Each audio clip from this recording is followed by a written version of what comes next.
Welcome to the Patriot Barbie Podcast. I'm your host, Lindsey Graham, author and conservative activist. I love Jesus. I love America. I'm a proud wife, mom of 3, and I'm having bold and witty conversations with America's patriots, the ones that cancel culture desperately want to blacklist. Trust me, I've been there. In 2020, I defied government lockdowns in Oregon, reopened my salon, and became an icon of freedom. I've been targeted by government and raging liberals every day since, and I refuse to back down. Patriots, I'm here to tell you, your values are worth fighting for. The Patriot Barbie Podcast starts now. All right, guys, welcome to the first ever episode of the Patriot Barbie Podcast. This is insane. As you all know, I was doing the She's So Right show with Brandy Barclay for about 8 months with Salem Radio. This is my first breakout. I'm super excited. I was alarmed to find that I've been using my voice for the last year to 2 years for the gospel and for freedom fighting. And it never ceases to amaze me what Satan will do to try to shut me up. And so today is big for me. We've got full video production, lights, cameras, StreamYarding. I'll have in-studio guests. It's going to be awesome, but Satan does not like that. So he pulled out all the plugs today. I had trouble setting up my set. I had trouble getting here. I had to get here early. We almost broke my whole backdrop trying to set it up. Pretty funny stuff, but I actually in the middle of all of it said, "Not today, Satan," literally. So we're trucking. I apologize that my voice is extra raspy today. If you guys follow me on social media, Truth Social at the Patriot Barbie, or Instagram, the.patriot.barbie, you know that I've been going for about 2 weeks. So 2 weekends ago, I flew to Texas and was on InfoWars. I was on the American Journal, the Alex Jones Show, and War Room with Owen. And flew home, went camping with my family, came back, went to Student Action Summit with Turning Point USA, where I talked for seriously 72 hours. So love the raspiness right now. I think it's extra awesome. I used to hate it as a child. I used to think I sounded like a boy. But age has told me that this is the voice I was meant to have, and I absolutely love it now. But I apologize for the extra raspiness. I have a really awesome guest today. As you guys know, I really want to niche out this podcast and give a platform to freedom fighters, people with a patriotic story, people that maybe are a little bit behind the scenes, not as much on the news, that are fighting for our freedoms every day and doing it simply because it's the right thing, not because it's newsworthy, not because it's profitable or anything like that. So joining me today will be Jeff Burmeister. He has been a firefighter in Los Angeles for 17 years. He's a firefighter paramedic, married, 2 boys, ages 13 and 11, 3-year-old girl. He's now living in Idaho, trying to start a new business, which I totally have to find out about. And this is my favorite part of his bio. His hobbies say, and I'm quoting here, "dwindling, honestly, with so many children." Quote. I can relate to that. But Brian, welcome to the Patriot Barbie Podcast. Thanks for having me, Lindsay. I appreciate it. Yeah. Hey, I got to tell everyone right now, this whole non-mustache thing. I'm going to share the graphic. When did you shave it? 2 days ago now. 2 days ago? Yeah, less than 48 hours. Okay, he had the full Monopoly, it was controversial. It was either the Monopoly Man or it was a pedophile mustache. I'm going with Monopoly Man. I drove a panel van with no mirrors or no windows on it. Oh my gosh. Yeah. We call that a Ford abductor. Yeah, exactly. But you guys have a good production team. I'm sure they can just maybe superimpose it, for the rest of the time. We could work on that. Okay. Well, yeah. I might make it pink. I mean, I can't make any promises. That's okay. I think you'd look great in pink, but yeah. What made you shave it? I'm curious. Great question. My entire life I've never had a mustache. And so right as our whole Firefighters for Freedom organization was forming, I was just messing around and growing one. It was almost a year ago. So it was last August. And I started growing one. And then all of a sudden our platform and what we were doing caught fire. And I was just kind of like the mustache guy. And it got, you were. It got to be a part of my identity, and it was kind of weird. And I truly had a full debate with my wife. I'm like, I don't know what to do. And then I'm like, I gotta stop worrying about what everybody else thinks. And just, I was tired of it. I'm trying to swim more and stuff, and it's just like getting in my face, super inconvenient. Children run away Did from you me. Just did you kind have of like tired the of it. mustard and the crumbs and all that in your mustache Yeah, all the it's time? really like it looks cool for like a second, like wow, that guy has a cool mustache. But like the day-to-day operation and maintenance of it is a truly a pain to make it You look would so do average. you would not survive as a female. You would not. No. If you're like, "Oh, there's too much mustache on my face," it's like your biggest problem. You don't You would understand though, never like make it. there's actually like a science to it. There's like waxes, there's different Yeah. holds, there's like well, actually you're in cosmetics, so you probably understand more than most. So never Yeah, mind. but I have to write that down. There's different holes, like There mustache problems. no, there is. There's like soft, medium, like there's like the show hold that you can like turn them up and like and it Oh, takes a holds. holds, You said not holds. holes. I thought you said holes, and I'm like, "How do you have No. holes in your mustache?" No, there's no hole there. That's to have a good mustache, there can be no holes. So Well, it was well waxed up. I think everyone needs to know that we've met in person. This is why we're so cool together. We met at AMP Fest in California, like what, a month ago in yeah. Coachella. Was that And only a month ago? It seems like forever, I but think it was. I could be okay. very wrong. I'm No, not I going to believe check you. my calendar though. Um, but yeah, you guys were there to speak and to have a panel and kind of let everyone know what you were doing. And I was there to speak as well. But we met, and I actually, it is like what you're known for. When you text me and I said, "Which one are you?" Because 4 or 5 of you guys were there. You're like the one with the mustache, and I'm The like, "Ah, mustache guy, yes, yeah. I know." And now, what are you gonna do? Like the I guy, don't I'm like know. one of the other guys. I'm gonna Just have to get by on my personality now, which is gonna be tough. yeah, that's gonna be tough. You seem really boring. I'm regretting this immediately. Yeah, well, we just shut it down. It's good. Thanks for the Okay. 3-minute interview. It's been good. You're welcome. You're welcome. All right. So, gosh, I feel like you're kind of like the spokesperson of firefighters. Well, first of all, no, I want to know what business are you starting in Idaho? That's actually Oh, a well, big concern for so me. I don't know why. my big thing is probably just like with you, um, you d- the way the world is right now, it's like I don't want to be beholden to anyone or anything, and so especially having this city job, I'm just like, man, I gotta make my own way with it, and so I've always kind of been interested in fitness. And a buddy of mine, along with my wife, we're gonna open up a like group training studio up here in Idaho where we train like Cool. 40, 45 people at a time, group classes, like high energy, big music, big sound, like big production value. Because Love there's it. nothing really like that out here. And that was one of the kind of things that I enjoyed a lot about living in California was that group dynamic vibe. And then it's just it hasn't hit up here. There's a lot of people moving up here and looking for that. And so truly trying to make people achieve kind of their fitness and health and nutrition goals. Yeah. When you do groups like that, I mean, I can do anything. My husband used to be a personal trainer for almost his entire life until everything, but um, that was my favorite, the group fitness, because you do develop like an unplanned community with the people that you're working out with, and they become like your accountability and your friends. And when you want to tell someone like how bad your workout was, and you're not being dramatic, they're like, no, no, I know, I was Yeah. there.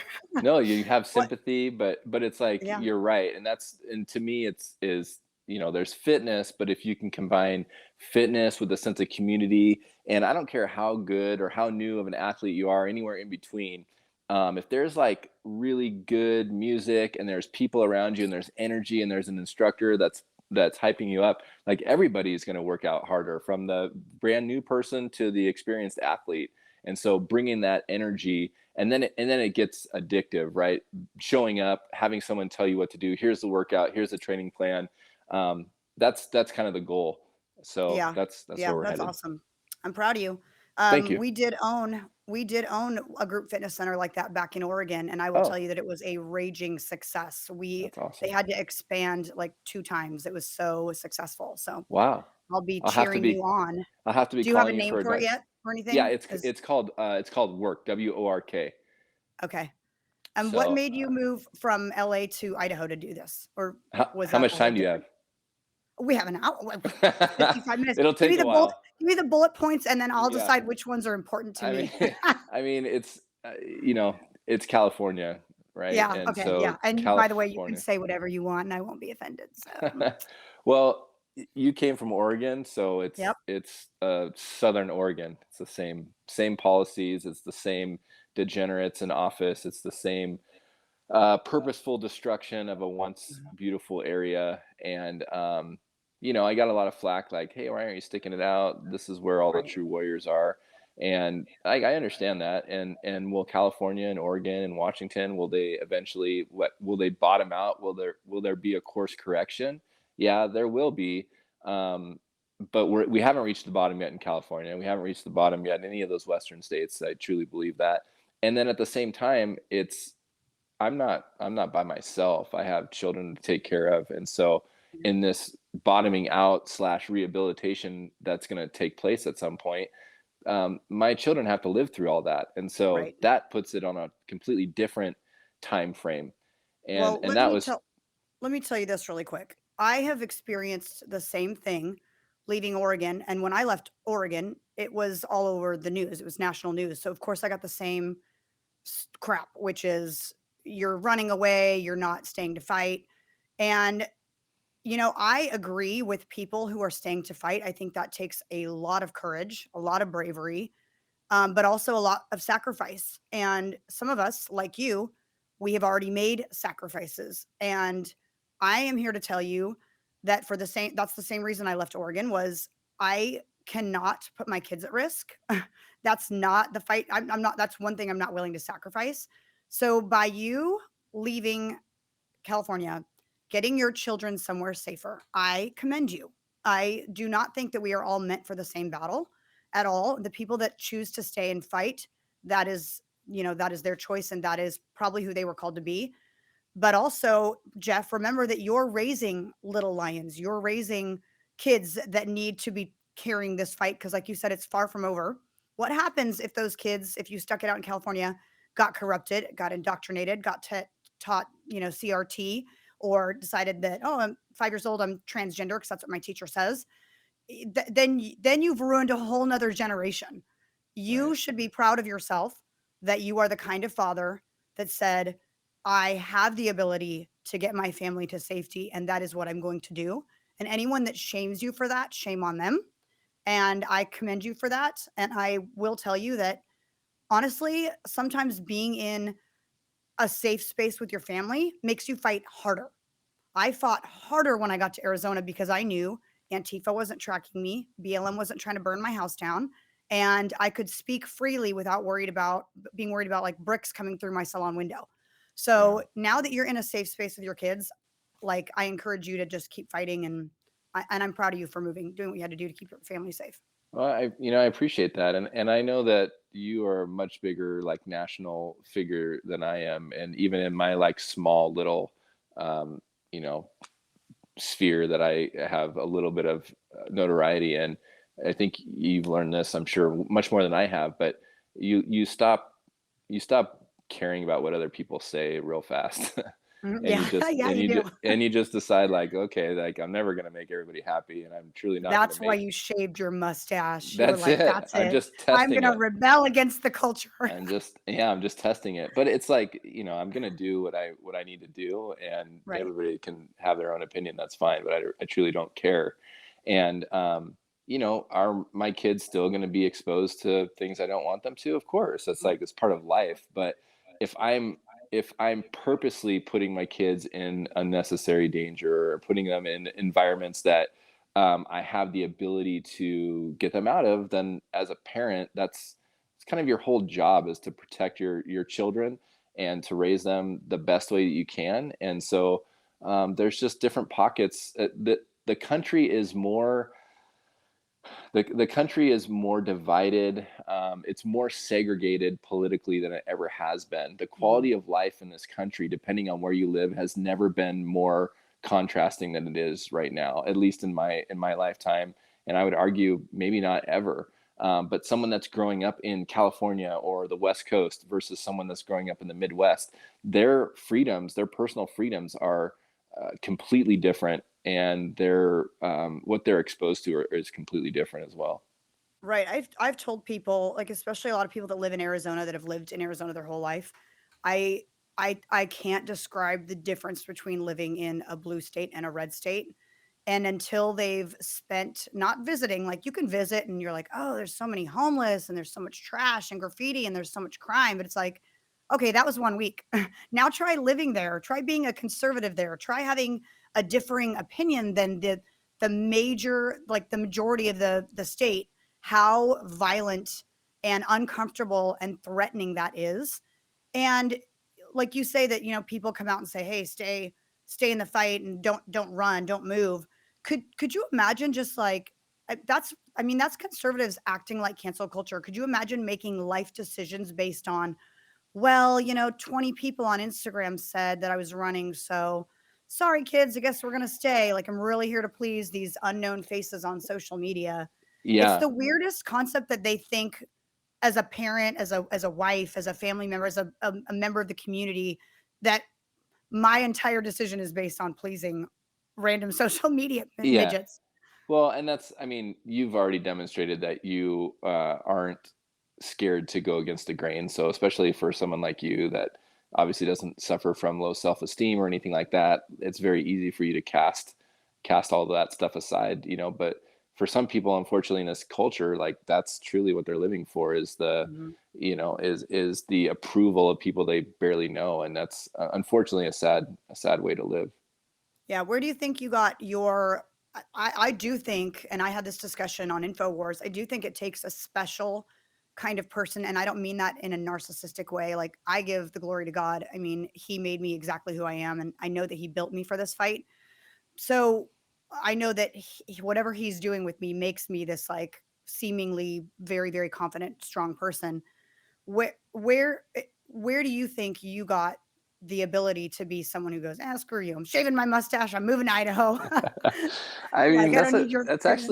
actually a really good question, and as you were asking, I was trying to think about it, and um, that ability to do that and not really be influenced by peer pressure, because let's be honest, like anybody that hasn't gotten vaccinated yet has a little bit of that in them, right? Mhm. Because the pressure the last year and a half to get the vaccine has been so tremendous. So on any level, somebody that has stuck to their guns and not gotten it at this point has a little bit of that in them. And I think what it is just it's truly self-confidence, and it's truly not worrying about other people's opinions of you. And so I think, I don't know, my self-confidence maybe a little bit from my mom, slash orneriness, like there's a little bit of that too, right? Like there's a stubbornness, there's like a little bit of an agitator, I guess, sometimes, or Yeah. not being afraid to go against the norm. I think like those personality traits can cut both ways, because that kind of personality trait gets me in a lot of trouble sometimes, because Right. I don't mesh well sometimes. Like if I don't like something, it's very obvious I don't like something. Um, but again, it's using kind of those personality traits to try to get the best possible Let's outcome. use this for good somehow. I tell Yeah, people that exactly. Like when use they my say like, personality "What?" flaws to help me. Yeah, yeah. What made you, stand up and defy the government? I'm like, "'Cause I'm hard-headed, 'cause I Yeah, like exactly. I don't like being told what to do, that's about it." And that girl was the same way at 5 years old. So, Right. And I did and you, I would I would imagine that you're the same way, right? Is you have yes, like that stubborn streak, that yes, orneriness, and I think that a lot of the voices that are very loud and on our side right now speaking out against this, I think most of them probably share that common trait. right, yeah. We're not timid.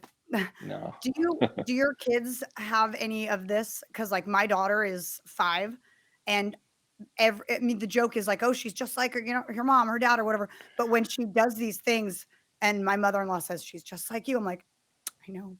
I That's funny. I don't want to break that spirit because that spirit has obviously done me some favors. But I'm like, oh my gosh, she's like the tiny next little Patriot Barbie. What am I That's gonna so do? funny. That's Do any so of your rad. kids have like that fire or that kind of ornery Well, attitude? Can you it's tell? it's really funny because like both my boys and my oldest boys are they're just kind of mellow, like happy-go-lucky kids. And even like in sports, like I was trying to like fire them up and like teach them the value of competition and competing. And for the longest time, they were just kind of in the like, what's what's for snacks? What are we having after the game? Like, they were just in the kind of the participation trophy stage, I guess you'd call it. And my oldest is now 13, and it's kind of fun to see because he's kind of like cranked up his competitiveness. Like he wants to win, he wants to be better at things. He knows that kind of stuff takes practice. So like some of that grit and determination that I have in a lot of aspects of my life, I can start to see that coming out now. And it wasn't always there, but it's definitely like starting to emerge, which is really cool to see because those kind of character traits, the perseverance, the grit, the determination, the ability to work hard, that just creates success in life, you know. And my second one, he's not turning into a liberal as well. Yeah, exactly. and then like my middle one, my boy, he's still in the like, oh, what's for snacks afterwards? Like he's still like happy-go-lucky, which is great too, because like I like to see that, and I like to see them have fun and still be children. And then my daughter, who's 3, owns everybody, and she's going to be Patriot Barbie times a million. Like she has more sass rolled into 3 years old. It's like the difference of boys versus girls versus her. Like she just struts and like is unapologetic about everything and tells everyone what to do. Awesome. Oh my gosh, that's so awesome. I'm excited for you. Well, they're fun. If she's got that attitude, she's going to rule the world. Fun. So yeah, good for her. Well, I'll need maybe a couple of people to pass the torch on to. So there you go. My husband always jokes. He's like, because do you know how I got the name Patriot Barbie? No idea. Okay.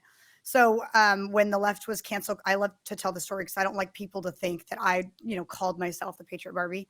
But when I was getting cancel cultured in Oregon, the left was always making memes out of me. And one of them said, I was wearing a MAGA hat.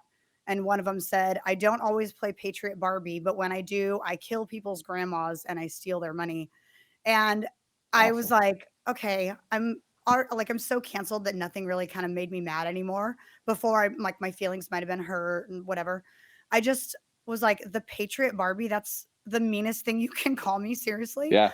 So I Googled the definition of Patriot and Barbie, and then I posted it. And then everyone's like, you should change your name. So just to kind of like piss off the left, I changed all my social media to say the Patriot Barbie. And they lost their minds. It was hilarious. So then it stuck. But that's great. It's one of my favorite. It is one of my favorite names in the whole movement that I've been exposed to. It's really, really good. Well, thank you. Yeah. I totally forgot where I was going with that story before I went off on why I was called Patriot Barbie. Girl power. I don't know. Okay. It's a bird walk. It's all right. What's that? It's just a bird walk. It's okay. Okay. Well, your daughter, whatever it is, your daughter's got it. Mini Patriot Barbie. Yeah. Okay. So tell me, let's get to the real point of why you're here besides being my friend. Firefighters for Freedom. Where did it start? Who started it? What, I think I know what triggered it, but I want you to tell everyone else the story so they know where you guys came from. Yeah. So, Firefighters for Freedom is relatively new, just like all the rest of this. But basically, we're like a group of Los Angeles City Fire Department personnel who, let's see, it was middle of last August, the city of Los Angeles, the city council, Mayor Garcetti, they came out with an ordinance basically requiring all Los Angeles city workers to receive the vaccination by, I think the original date was like October. And I mean, that wasn't going to work with me. And in my small group of people that I knew at my station, we kind of had a core group that was like, hey, we are not going to do this. Like 100% no. And then like, as the week went by, we started hearing about other guys in the department that had kind of been vocal in the same way, saying like, yeah, we're going to resist this at all costs. And so we started, our department is really big. We have like 3,400 members. And so like, if you don't work in the same area as people, you don't know everybody on the job. So eventually we got kind of all of our contact information. And then it was like my first Zoom meeting ever. And now it's been death by Zoom ever since. But we kind of had like a Zoom meeting and we kind of talked about, hey, like maybe we should organize and kind of figure out what we're going to do here. And then like our second meeting, one of the wives threw out, oh, you guys should call yourselves like Firefighters for Freedom. And we're like, wow, that's a really cool name. But honestly, Lindsay, the whole idea was the left and the powers that be, they try to make everybody feel like they're on an island, right? I mean, Yeah. the Twitterverse, all that stuff is all fake reality to make it seem like one side is way louder and way more powerful than it actually is. Yeah. And that's their whole game, right? Amplification in the media, like all these derogatory things thrown at you to make you feel like you're all by yourself, like you were the only Absolutely. person that feels that way. And they were trying to do that in our department. And we knew already at that time, I think we had like almost 40% of the members still hadn't gotten it. So obviously there was people that were dragging their feet. And so our whole thought at the time was, hey, if we can just coalesce, if we can just get everybody together under some kind of organization and make people realize they're not alone, you represent this formidable percentage of the department that it really doesn't matter what they do. No entity can get rid of 40% of their employees and hope to survive, not even a city entity, and especially something not as specialized as firefighting and paramedicine and things that take a lot of training to accomplish. So just from a bargaining numbers perspective, we were like, hey, just our numbers alone are going to give us power if we can organize. And then as we started to organize, and I use that term loosely because none of us know what we're doing and we still don't. But as we started to organize and kind of come together, we decided to form this 501c3. So now we're like a nonprofit, and then we could raise funds. And truly it was less about who we were as individuals. There's like 10 of us on the board, but it was less about who we were as individuals and more about our message and the time that we were delivering it. And it kind of just caught fire. And we just had this like epic run up of tons of fundraising and a lot of exposure.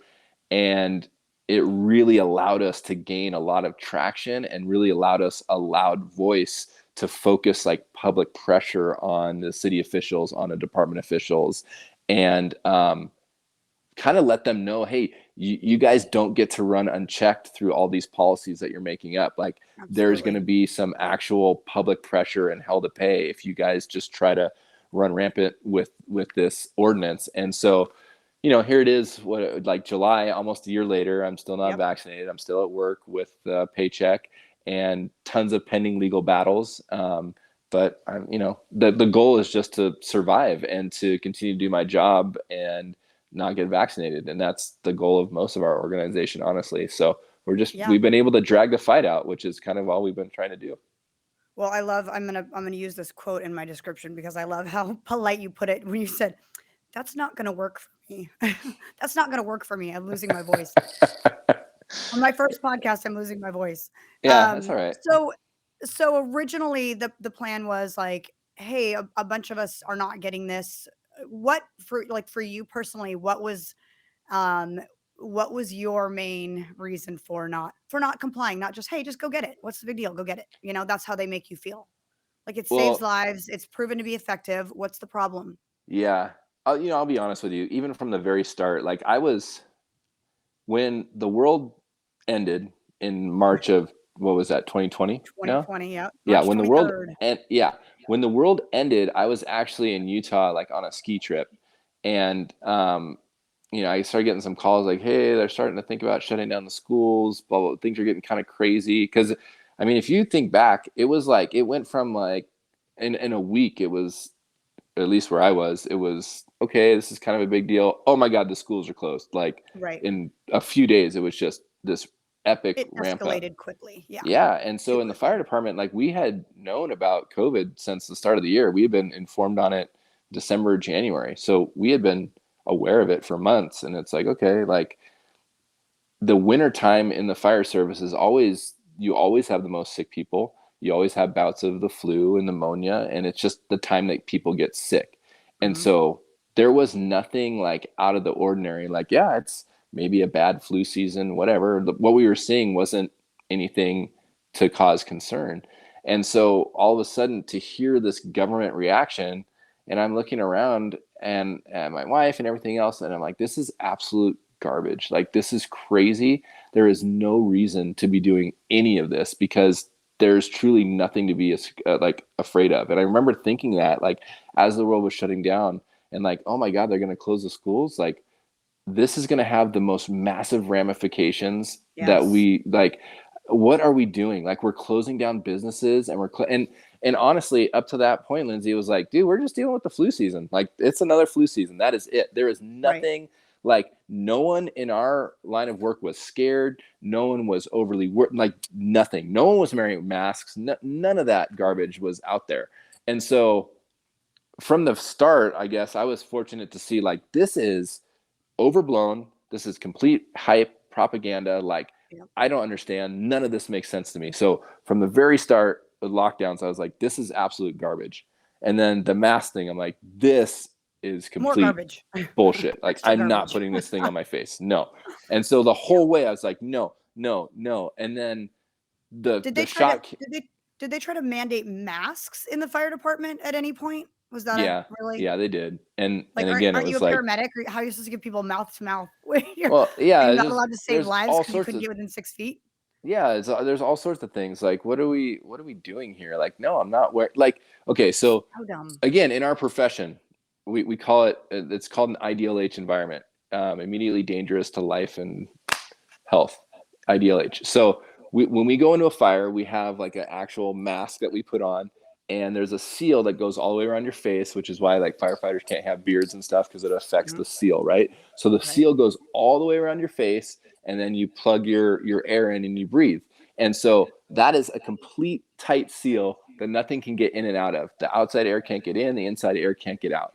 And along with like our OSHA testing with our masks, we have to test like an actual N95 mask that is issued to me, that is like completely formed in my nose and sealed up, and they measure the particulates like going in and out of it. And it's like really, really hard to pass that OSHA test. You have to get the mask super tight. You can't move around at all. And if you do, you fail the particulate test. So it's like, even with that, with the N95 mask, are you talking about, there's no other reason to use it, right? This is just during COVID we have to wear it. So we have to wear it, or we're supposed to wear it like, let's say a building is on fire and the fire's out, but it's smoldering, right? And so we go through and we take all the ashes out and we sort everything out. And while you're going through that rubble, while you're going through the smoldering fire area, there's a tremendous amount of carbon monoxide that is released.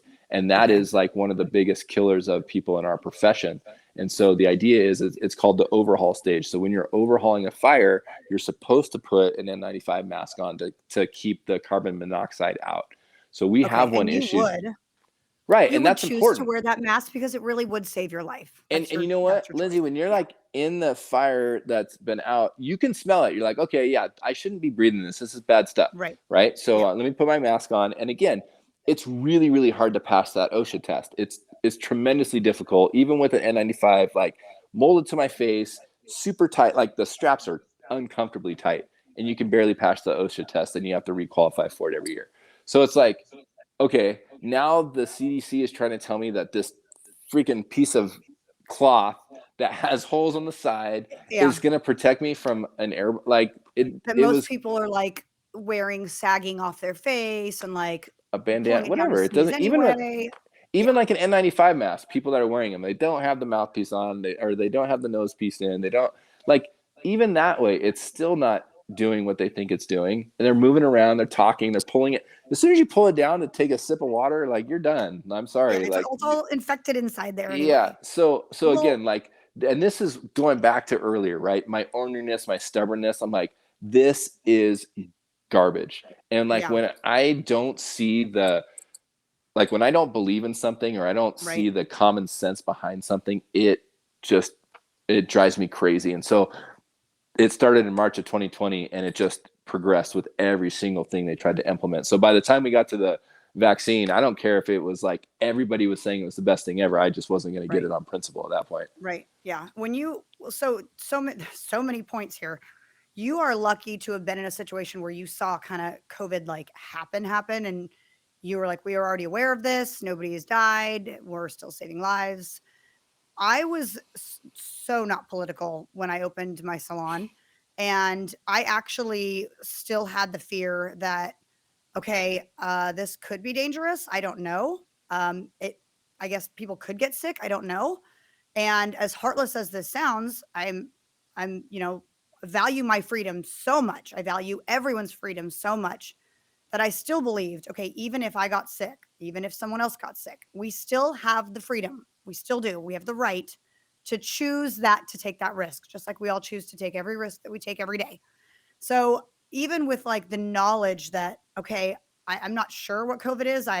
It could be out there, it could kill people. I still actually do have to survive and pay my bills. I'm still willing to take that risk. It's like such a different situation. I had to learn all the things that you're saying, like you were thinking critically from the very beginning. I had to like learn those, unfortunately publicly, but I also had to learn them down a very slow, slippery slope. Like, okay, so now I'm vilified that I opened my salon because no one ever did get sick. But I did believe that I was still taking a risk doing it, and I took all the slander for doing it. No, you're going to kill people's grandmas, and but you're very blessed to have had that knowledge from the very beginning. But it also did, like, all those slippery slopes woke everybody up along the way. So now it's great because you guys are in a place where you're fighting for something that maybe 2 years ago, if this would have been your fight, 20% of people would have been on your side. The other 80 would have said, you guys are murderers. You should be fired immediately. You're supposed to save lives and you're killing people. So many people have woken up because of the garbage, as you say, the garbage that kept coming out. That's what was waking people up. And now I feel like your fight, my fight, 2 years in now, it's kind of like, thank you, Jesus. We were not wrong. We are Yeah. not wrong. And now most of the country agrees with us.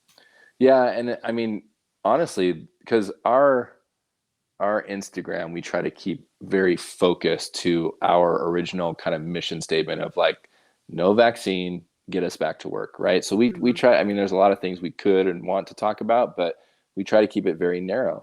And so a lot of times we just get comments like, oh my God, this is still a thing.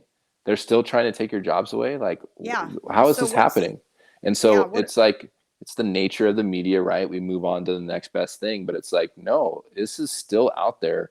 And we did a post a while ago, like, when 9/11 happened, the whole thing was never forget. Well, it's like, coming midterms, people better not forget what they did to people like you, a lot of other small business owners, people like that got terminated, lost their jobs, lost their careers over all this. Like, you don't move on from that, and you shouldn't move on from that.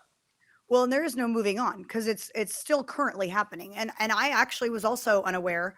I had someone I'm trying to figure out how I can say this without getting in trouble. Asked me if I knew anyone that could get them a vaccination card. And I was like, why? And when I say vaccination card, I mean a fake one.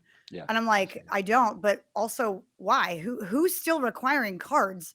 And there are still facilities and jobs and employers out there that will only hire you if you're vaccinated. Yes. And I'm like, it really is like the news, of course, is not reporting on it because now they're moved on to the next thing, Right. monkeypox or whatever it is.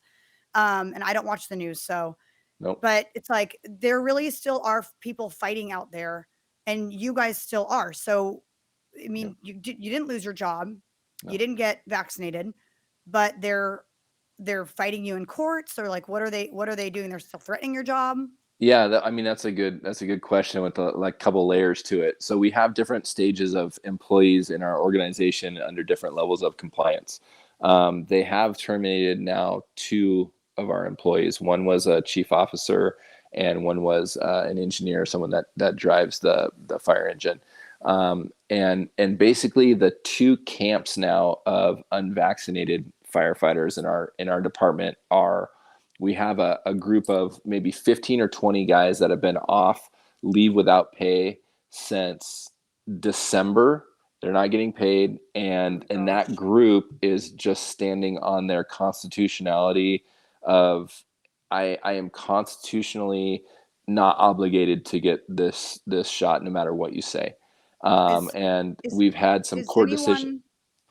anyone trying to do like a religious exemption or a medical? Is anyone even trying that, or did you guys try that and they were like, no, that's not a So thing? so that group of like 15 or 20 guys, and I'm not in that group. That group of 15 or 20 guys, um, there's a lot of different reasons, but none of them wanted to file exemptions, even though it was an option for them. And so they decided not to do any exemptions, and they're still not getting paid. The department is trying to terminate that group of employees first. So that 15 to 20 members, they're on the chopping block first. And we've heard a lot of different rumors that the department wants to get rid of them and then like wait and see. The larger group that is probably over 400 people have either a religious or a medical exemption on file. And I'm in that group as well.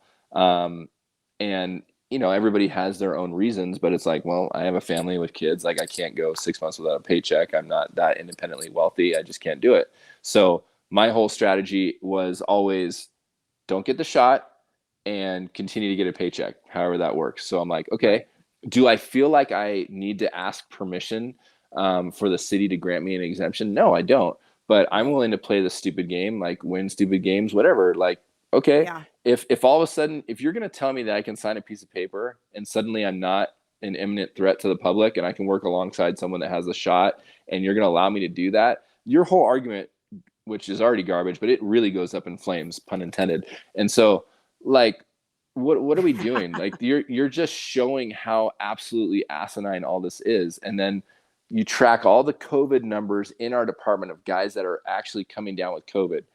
And we can do that because we have a federal code. They get paid by the federal government to be off work for the, whatever it is now, 10 days when you get it. And you can go back and you can look and see like, oh, 85, 90% of the guys that are going off with COVID have the shot. And so everything is falling apart essentially. But to get back to the point of like the 450 guys that have exemptions on file, we have the exemptions on file. The city personnel department has gone through and denied every single exemption, medical, religious, and we knew that was going to happen. We knew it's a stupid game, right? Yep. So then we were given this very, very small window to appeal it. The original exemptions denied by personnel. Our written appeal goes to our fire chief's desk, and she now has a stack of however many hundreds of religious exemptions on her desk, and she has no time frame on when she has to rule on them. So until she says yay or nay on the appeals, everybody can continue to work with a paycheck. And so and she's keeping her cards really close to her chest. And so the big question is, what is she going to do? Is she just trying to line up more members behind us, more recruits, take people from special duty assignments like fire inspectors and stuff and put them back into frontline jobs and kind of offset the losses and then go ahead and deny them? Or what is she going to do? And so you're not sure if she's an ally or not. Yeah. I mean, we can take guesses. Like maybe? Yeah. Well, we can take guesses on like, there's also like a stigma. Do you want to be the fire chief that, terminates an eighth, a sixth, whatever of your entire department over something that we all know at this point is, even deep down, I know the political people up top know it's bullshit, but they're beholden to their politics, unfortunately. So so we'll see. So we're in the waiting game now, and we have a lot of like legal stuff that we're kind of loading up behind the scenes. So whatever way that the dominoes fall, we can be ready to move from a legal perspective. So it's a very intricate fight. I feel like I have an honorary law degree at this point, and we'll just kind of see how it goes. Well, and I watched Chicago Fire, so I know everything about firefighting. I mean, everything. Yeah. If you need any tips, call me. But so are you guys really like a family unit? Does it feel like in a fire station you spend like 48 hours on type of thing with people? Yeah. So our schedule is actually like, if you're just working your scheduled days, it's 1 day on, 1 day off, and you do that pattern for 3 shifts, and then you get 4 days off in a row. We're so short staffed. Everybody works extra. Everybody works multiple days. Everybody's there for 2, 3, 4, or 5, whatever days, because we just don't have the personnel. And that's even with most of us back to work. Why? Why don't you have the personnel? Because administrative oversight. Because nothing, of related to this whole thing. Nothing. No people like, I'm just quitting. Forget it. I'm quitting. I mean, there's been some of that. That's kind of been like the tip of the iceberg. But honestly, it's been like 5 or 6 years of under hiring, bad management. They have the numbers in front of them. Hey, this many people go out the door. You only brought in this many people. And then honestly, it's like the candidates that we're hiring now. They're they're going after every checkbox employee they can possibly find. That you never used to have to go out and recruit for the job of firefighter. But they're going into all these areas of people that truly don't have any interest in being firefighters and trying to convince them to sign up for it. And so we have like a 40 or 45% attrition rate in our drill tower. So it's like for every 60 people that start, you graduate 40. And it's just, that's the nature of how everything goes right now. Well, and honestly, I mean, think about the jobs that are requiring the vaccination. People are not actively seeking those out. Like, who wants to say, I think I'll be a firefighter, go through all that work, get hired, and then immediately join Firefighters for Freedom so I can fight the mandate? They're like, no, I'll just stay where I'm at. Thanks. Well, and that's the thing too, is we don't have any control over new hires. They're in a completely different group. So with a job description, like a brand new job description, when you go to sign up for firefighter recruit, it lists all the job requirements right there. And by going for the job, you've already agreed to it. So those new recruits have no protection. So they have to be vaccinated. Wow. So every single new employee has to be vaccinated, and there's no legal remedy for that. So if you were someone that wanted to get in the fire department and wanted to work for the city of Los Angeles and did not want to get the vaccine, you don't have a job for our city. Need not apply. I mean, you need exactly. And honestly, like, more power to you. Go to a better department, a well-run department, not ours. Yeah, that was my question too. So you're a firefighter in Idaho now? No, I do the commute. Oh, yeah. So that would be a commute. Yeah. So I mean, we're fortunate to have a lot of flexibility with our schedule, right? So and we stay at the station. So I just load up a bunch of days at work when I'm on, and I stay for a week more at a time, and then I fly home and I'm there for a little bit, and then I come back and I work for a week or more at a time, and that to me is completely worth the extra travel. This is so interesting. This is a whole nother conversation because we have so much in common. When I lost my salon in Oregon to cancel culture and I moved to Arizona, I just could not give up that paycheck. I had worked for 15 years to build these clients and I didn't want to leave them behind.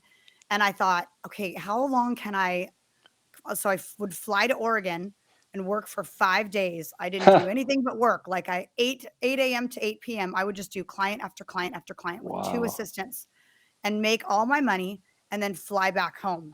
And I was like, okay, this is me fighting the good fight, but I'm also not ready to let go of my income. Right. And I did that for 1 year exactly. And then September of last year. So we're coming up on a year since I retired from my career. And I would like to say I lost it because I did. I was slowly losing clients and finally had to let it go. But here's the thing that they've been doing to us for 2 years. And you are right there. They're making it harder for us. It's like, yes, they're trying to test our breaking points, and they're doing this with every American. Because for you, it's, are you going to lose your job? For me, it's how much am I willing to lose keeping my business closed? It's like, if they don't give in and comply, at least their life will be harder and they will get less accomplished because they have to work harder for what they're doing. So 100%. You taking time away from your kids to travel to work, to be gone for a week out of every month and then get home, it makes me even more mad that you and I can't just live regular lives. If we were liberal, if we were leftist, if we did what we were told, everything would be easy and smooth. Nothing would be an issue. We could go make money and do whatever we want. We could be capitalists as long as we obey. But because we will not obey, we're constantly at a threat of losing XYZ, but also everything is harder. And that's pissing me off. Yeah. Well, it's like anyone that if you mention communism and everybody's like, oh my gosh, that'll never happen. You need to look around because it's actually already here. It's totally, because everyone says that. It's coming. I'm like, no, it's here. No, it's already here. And if you look around, we're free, but the term freedom is relatively limited. And I think that that probably better than most. I mean, the smallest subsect, you can just look at social media. Social media is not free. There's no freedom in social media. Right. And there's no freedom in a lot of places to say what you want. It's a very one-sided thing. And so Yeah, you're completely right in that, because I choose to live a certain way and I don't want to comply with the society around me, like this is what I do. But I try to look at it not as an extra step. I look at it as a blessing, like I'm allowed to do this. I'm allowed to have a career there and still live here. And for now that'll be okay. And I know that that's the next, like I have a gigantic target on me, obviously. And the fact that I live out of state burns the department so bad. And I know that that's the next like thing that they're going to try to go after is the out of state people Right. in our department. Cause we have like, I think close to 200 people that live out of state that work in my department. Yeah, and instead of focusing on how can we target you, they should be thinking about what are we doing so wrong that nobody wants to live here anymore. Yeah, but So that whole self insight, introspection, like that they need that 10 times over, not just on that issue, pretty much everything. yeah. Okay, so we're running out of time, but I want you to tell everyone where they can find your guys' organization, how they can donate, what they're donating to, how else they can help, all the Cool. things. Yeah, Do well, it. thank you. Go. So our website is www.firefighters and then the number 4, so firefightersforfreedom.org. You can go there. You can donate directly to our cause from the website. And because we're a 501c3, everything that you donate is tax deductible. And that money, I've made $0 from F4F, as the rest of us have as well. And all that money goes to essentially is just funding our operations, and essentially our operations are just our legal fees. So by you donating to us, it allows us to continue to push back in the courts. We have so many different lawsuits that we're filing. And if anybody, and I know you know this more than most, but if anybody's tried to do any type of litigation, you know how cost of non-effective it is, how time consuming it is. So much And money. it's sometimes the fight comes down to who's willing to fight longer and who has deeper pockets. Right. And so when you're going up against a city entity, you better have some deep pockets. And so we're always asking for donations. And if you don't want to just donate money, which I totally understand, we have an apparel website. It's the same thing, firefighters, the number 4 freedom, but there's apparel at the end. So firefightersforfreedomapparel.com. And we have all of our apparel on there, and all the proceeds to that just go into our operational funds also. And you can look like I do with some of our stuff, but we have men's and women's, You and can look like I do without the mustache. yeah, there's I feel no like there needs to be mustaches for another sale mustache there. joke in there. My producer's probably like, I've got to see this mustache. She will not let it go. I'll send you. Oh yeah, we'll send. Yeah, it was definitely like my claim to fame for a year, but Yeah. I'm Yeah. trying to go it alone now without it. I appreciate your rebellion. All right. Are you ready for your cheers? Yeah, look at this F4F All right. tumbler and everything. Oh, I love it. You're Yeah, gonna get me one of those. product All right. placement. What's in your cup? Well, because I have so many kids You and can I'm so lie if you need busy, to. it's like the energy drink Celsius. So Yeah. I Okay. need caffeine. So it's a Celsius Okay. drink. Super fun. Okay. All Yeah. right. So, oh yeah, my cheers. So I want to cheers all the mama bears like you out there, because I feel like in this movement right now, um, the women are truly leading the way and showing everybody how it's done. And so my cheers is a cheers slash challenge, and my challenge is to all the men out there to unplug yourself from sports, unplug yourself from all the distractions. Figure out if your wife is into all this stuff, she's not crazy. If your girlfriend's into all this stuff, she's not crazy. And instead of being drugged to all this stuff, step in front of them and take charge, because that's how this world was designed to be. You guys are supposed to be leaders. You're supposed to be at the head of all this, and you're not. And it's really apparent. And just keeping your job and keeping the status quo is not going to do it anymore. So be more like the mama bears out there. And so cheers to all the mama bears for showing us how it's done. I love it. Thank you. Cheers. All right, I tried to say Brian. It's okay. All right, Jeff, thank you so It's my much for nickname. coming on. You guys, firefightersforfreedom.org and firefightersforfreedomapparel.com. Go check them out, support them, and they are the manly men behind the scenes fighting for us. Thank you. Thank you so much, Lindsay. I appreciate it. Thanks for tuning in to the Patriot Barbie Podcast. Follow me on Truth Social at the Patriot Barbie and Instagram at the.patriot.barbie. Subscribe, leave a review, and share this podcast with your friends. You can find this show, my book Targeted, and my apparel line on www.patriotbarbie.com. God bless America and God bless you.